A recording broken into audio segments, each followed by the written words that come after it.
श्री राम जय राम। आज के राम कथा में रोलोक के स्वागत बा। कल के कथा में सुनावल गए रहे कि सगुन अगुन ही नहीं कछु भेदा, गाव मुनि पुराण बुध वेदा। साकार निराकार में कोनो फर्क नहीं खे। शंकर भगवान पार्वती जी की कथा सुनावतनी, कहतनी कि ईश्वर साकार भी होला निराकार भी होला, कोनो भेद नहीं खे। तो भगवान कब साकार रूप धारण करेनी? ठीक वैसे ही बरसात के जोन पत्थर गिरेला ओला अब पानी में जोन फर्क बा। जैसे हमनी तापमान कम कर देवनी तो वह पनिया बर्फ बन जाला, जम जाला। और जब तापमान टेम्परेचर बढ़ा दियाला तो वह बर्फ पघिल के पानी बन जाला। और तापमान गर्मी तनी दियाई तो वो पानी जर के भाप बन जाई और निराकार रूप में चल जाला। भेद कुछ नहीं के। जब भगवान देखे नहीं कि भक्त के हृदय बड़ा दुखी बा, संसार में गौ ब्राह्मण धर्म के रक्षा नहीं के हो, तो वो घड़ी वो कम तापमान में भगवान साकार रूप ले लेवे नहीं। और जब यहाँ सब ठीक रहेला, गर्मी रहेला, तो भगवान फिर निराकार रूप हो जाने। ये सब बात भोलेनाथ सुनावता नहीं। बिनु पग चलई सुनई बिनु काना, बिनु पद चलई सुनई बिनु काना। कर बिनु करम करई विधि नाना। कर बिनु करम करई विधि नाना। आनन रहित सकल रस भोगी, आनन रहित सकल रस भोगी। बिनु बानी बकता बड़ जोगी। बिनु बानी बकता बड़ जोगी। तन बिनु परसा नयन बिनु देखा। तन बिनु परसा नयन बिनु देखा। ग्रह ध्यान बिनु पास अशेषा। ग्रह ध्यान बिनु पास अशेषा। ग्रह ध्यान बिनु पास अशेषा। असी सब भांति अलौकिक करनी, महिमा जासु जाए नहीं बरनी। महिमा जासु जाए नहीं बरनी।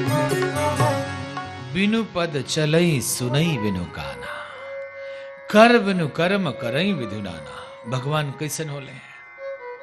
तो भोलेनाथ सुना रहल बानी कि बिना पद के बिना गोड़ के भगवान चले नहीं, और बिना कर के कर बिनु कर्म करई विधि नाना। बिना हाथ के वहां का सब काम करे नहीं। कई लोग संत कहेला कि बिनु पद चलई सुनई बिनु काना। बिना कान के सुने नहीं, बिना पद के यो अर्थ लगावेला लो, कोनो पोस्ट ना लेवे नहीं भगवान जी, और तब सब काम करे नहीं। बिना कान के सुने नहीं, बिना कर के मतलब बिना हाथ के सब काम करे नहीं। इहो अर्थ संत लोग लगावेला कि बिना टैक्स के, कोनो टैक्स ना ले नहीं। पानी बरसैला के, क्योंकि जन्म दिएला कि अगर सब चीज पर टैक्स लाग जाई, कर लाग जाए, तो बुद्धि के आदमी की का हाल हुई। तन बिनु परस नयन बिनु देखा। बिना शरीर के भगवान स्पर्श करे नहीं, अब बिना आंख के देखे नहीं, बिना नाक के सूंघे नहीं। असी सब भांति अलौकिक करनी, महिमा जा सुजाए नहीं बरनी। ए तरह से सब प्रकार उनकर करनी अलौकिक बा, जेकर महिमा के वर्णन नहीं कल जा सकत। तो पार्वती जी कहतनी कि हम जो पहले पूछले रहनी वो बताई पहले। रोआ तो बड़का बड़का बात बतावे लगनी। हम तो राम जी के बारे में पूछे के चाहता नहीं। प्रथम जो मैं पूछा सोई कहूँ, प्रथम जो मैं पूछा सोई कहूँ। जो मो पर प्रसन्न प्रभु आहूँ, जो मो पर प्रसन्न प्रभु आहूँ। राम ब्रह्म चिन्मय अविनाशी, राम ब्रह्म चिन्मय अविनाशी। सर्वरहित सब उर पुरवासी, सर्वरहित सब उर पुरवासी। सर्वरहित सब उर पुरवासी। हे भोलेनाथ, जोन पहले हम पूछनी है रउआ बताई कि राम ब्रह्म है, चिन्मय है, अविनाशी हुई, सबका हृदय में रहे वाला परमात्मा है। तुम्हारा के अवतार कैसे होला? संत जन सुनावेलन कि अवतार के मतलब शब्द जो नाइल बा वो अवतरणिका से आइल बा, सीढ़ी से। कि भक्त जब भगवान का लगे नहीं पहुंच सकत तो गुहार लगावता, पुकारता कि हे प्रभु, हम तो अज्ञानी बानी, हम तो बिखरल बानी, हम तो मोह में फसल बानी, रउआ तो सर्व समर्थ बानी, हम रउआ लगे नहीं आ सकत, रउआ तो हमरा लगे आ सकत नहीं। हम इस सीढ़ी पर नहीं चढ़ सकत, रउआ लगे पहुंचे वाला रउआ तो उतर सकत नहीं। दो भगवान भक्त के हृदय की स्थिति देख के उतर जाने, ओकरे के अवतार कहाला। भगवान के अवतार होला जब धरती पर स्थिति बिगड़ जाला। एक बार अकबर बिरबल से पूछले कि बिरबल जी ये बताई कि हमनी के धर्म में तो पैगंबर लोग आवेला, दूत लोग आवेला, भगवान ना आवेला। इरवा लोग इनके धन में भगवाने चलावेले बारी बारी से, क्योंकि भेज देते हैं कि वो आ जाए तो यहाँ आके काम कर जाए। तो बिरबल जी कहले कि शहंशाह हम एक जवाब देव कहियो। गर्मी के मौसम आयल, एक दिन बिरबल जी विचार कैले कि आज नौका विहार खातिर चलल जाओ। श्री राम जय जय राम। अकबर जी कहनी कि हाँ, बड़ा अच्छा मौसम बा, चले के चाहिए।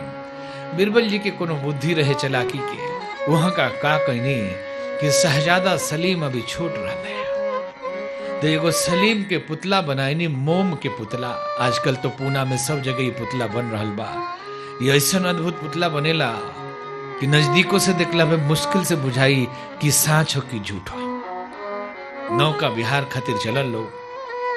अब मलाह लोग के पहले ही सचेत कह दिले कि आज शहंशाह नदी में कूदी है। जैसे कूदस बचा लिया लोग। गई लोग नाव बीच जमुना जी में पहुंचल बा।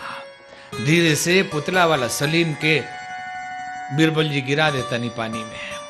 ये देखते शहंशाह कूदनी कि हमार बेटा चल गई। बिरबल जी अब का करी, कूद गई वहां का। गेहूं मलाह लोग खींच खाच के लिए आई लोग, पानी निकल लग लो, होश में नहीं कहता नहीं हमार बेटा। तो बिरबल जी कहनी कि अरे बेटा राउर थोड़े रहा, वो तो पुतला रहा, सब ठीक बा। तो हमरा साथ ऐसा गुस्ताखी कैला तू बिरबल। तो कहते रहे हुजूर हम तो जवाब देते रही कि अतना मलाह लोग बा, अतना दूत लोग बा, और बेटा जब गिरल है पानी में तो ओखनी के कहे ना कह देनी है कि जाके बचा ला लो, रुआ कहे खुद भी नहीं।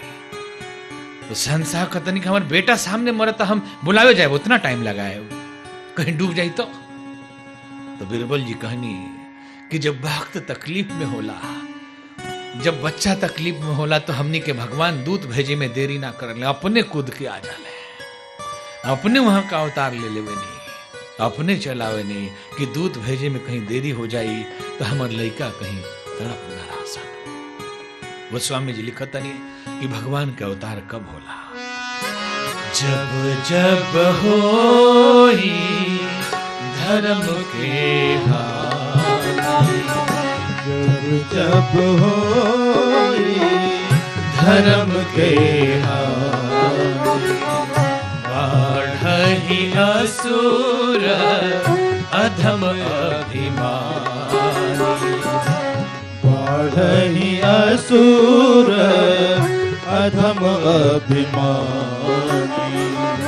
तब अनीति जाए नहीं बरनी, करही अनीति जाय नहीं बरनी। सीदहि विप्र धेनु सुर धरनी, सीदहि विप्र धेनु सुर धरनी। तब तब प्रभु धरी विविध शरीरा, तब तब प्रभु धरी विविध शरीरा। हरहि कृपा निधि सज्जन पीरा, हरहि कृपा निधि सज्जन पीरा। हरहि कृपा निधि सज्जन पीरा। जब जब धर्म के हानि होला, असुर अभिमानी लोग बढ़ जाला, अननीति करे लगेला, ओकर वर्णन ना कइल जा सको ऐसन स्थिति आ जाला। गौ ब्राह्मण संत और धर्म के रक्षा खातिर भगवान ऐसन समय में अवतार लेवेनी। जब जब डगमग हुई धर्म की नाव भंवर के ज्वारों में, विविध रूप में तब भगवान तुम प्रकट हुए अवतारों में। जब जब डगमग हुई धर्म की नाव भंवर के ज्वारों में, विविध रूप में तब भगवान तुम प्रकट हुए अवतारों में। रघुनायक बन अत्याचारी रावण यहाँ पछाड़ा था, रघुनायक बन अत्याचारी रावण यहाँ पछाड़ा था। ईश्वर निष्ठा के अभाव में दंभ कंस का मारा था, ईश्वर निष्ठा के अभाव में दंभ कंस को मारा था। शाश्वत यही कहानी प्रभु ने, कहानी प्रभु ने हर युग में दोहराई है। देव शक्तियों ने मिलजुल कर दुर्गा शक्ति जगाई है, देव शक्तियों ने मिलजुल कर दुर्गा शक्ति जगाई है, दुर्गा शक्ति जगाई है, दुर्गा शक्ति जगाई है, दुर्गा शक्ति जगाई है। जब जब धर्म के हानि होला, असुर अभिमानी लोग बढ़ जाला, तो ऐसे परिस्थिति में भगवान के अवतार होला। श्री राम जय जय राम। भगवान के अवतार होला है धरती पर। कहल जाला ईच सोल इज पोटेंशियली डिवाइन। ईश्वर अंश जीव अविनाशी, चेतन अमज सहज चक्रासी। हर जीव ईश्वर के अंश है, लेकिन वही चेतना जब बढ़े लगेला, भगवान की पूरा शक्ति उतर जाला, ओकरे के अवतार कहल जाला। भगवान के अवतार विषम परिस्थिति में होला। जब धरती पर आकुलता व्याकुलता बढ़ जाला, बकिर बिना कोनो कारण के भगवान अवतार ना लेवेनी। बहुत तरह के कारण बा। गोस्वामी जी यहाँ वर्णन कर रहल बानी कि याज्ञवल ऋषि भरद्वाज जी से कहतनी कि हे भरद्वाज जी, शंकर भगवान पार्वती जी के अवतार के कारण बताओ तनी। कहतनी कि कुछ कारण हम बताओ तनी कि भगवान काहे अवतार लेने। जन्म एक दुई कहूँ बखानी, जन्म एक दुई कहूँ बखानी। सावधान सुनो सुमति भवानी, सावधान सुनो सुमति भवाई। द्वारपाल हरि के प्रिय दो, द्वारपाल हरि के प्रिय दो, जय और विजया जान सबको, जय और विजया जान सबको, जय और विजया जान सबको। भोलेनाथ कहते हैं कि हे देवी, हम रवा के भगवान के अवतार के कुछ कारण बताओ।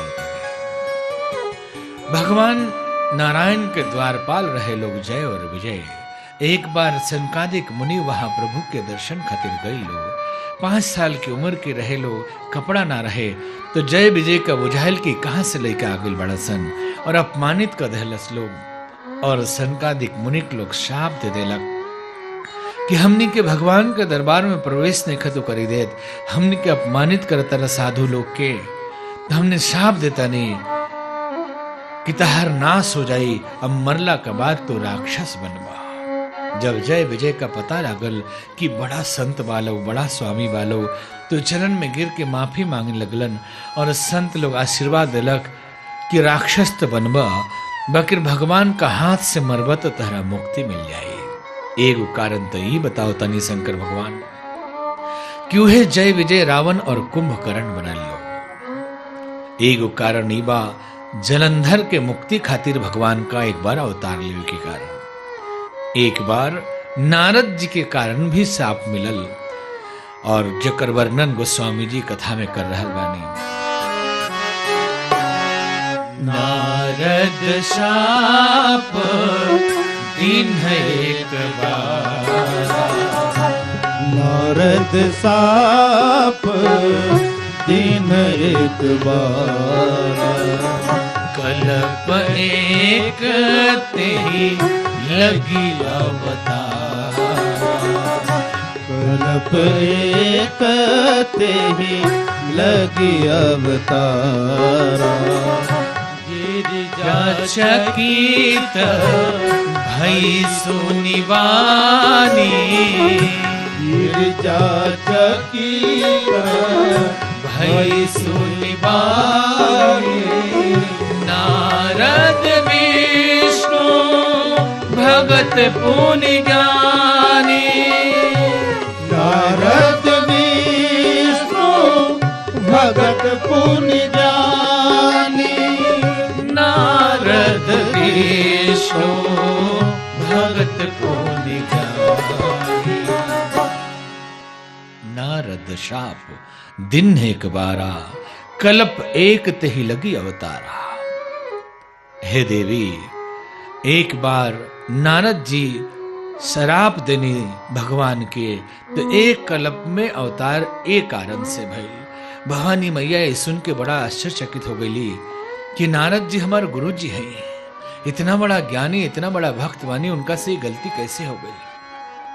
गिरजा चकित भई सुनिवानी, नारद विष्णु भगत पुनि ज्ञानी। नारद भगवान विष्णु के भक्त हुए और ज्ञानी भी, तो कैसे उनका से गलती हो सकता।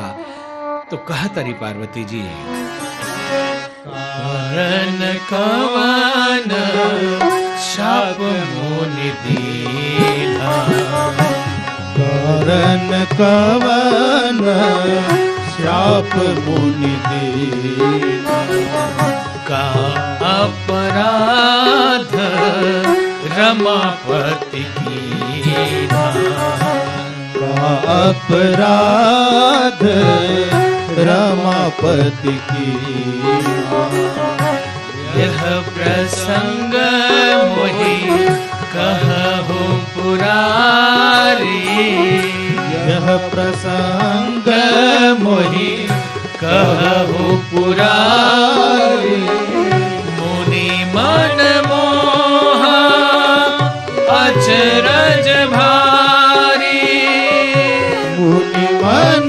मोहा अचरज भारी, मुनि मन मोहा